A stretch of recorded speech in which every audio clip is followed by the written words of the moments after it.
ও মামু, বাসায় তো বাজার নাই, কি করবাম? আচ্ছা দাঁড়ান।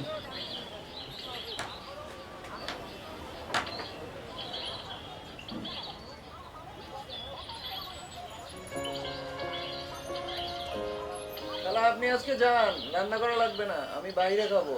আন্টি, আমার গত মাসের টিউশনির টাকাটা। আজকে তো টাকাটা দিতে পারতেছি না, তুমি কয়েকটা দিন পরে নাও।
আরেকটু হলেই তো আপনি পড়ে যেতেন চাচা।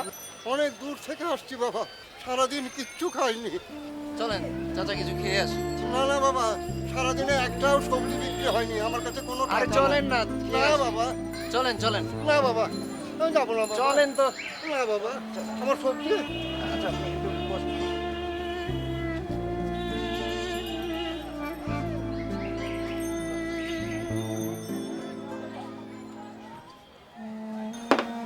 বাবা, আমারে খাওয়াইবা, নিজে খাইবা না? আমি খেয়েছি চাচা, আপনি খান। তাহলে আমি খাই। আচ্ছা।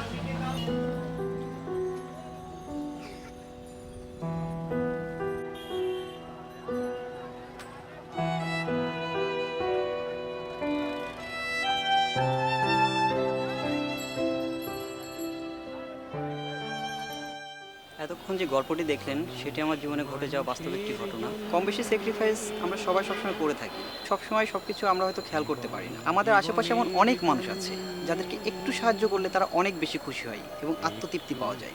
আমরা অনেকেই হয়তো সেটা করতে পারি না। আমি অনেক ধন্যবাদ জানাই প্রাণ কাকুকে সুন্দর একটি উদ্যোগ নেওয়ার জন্য।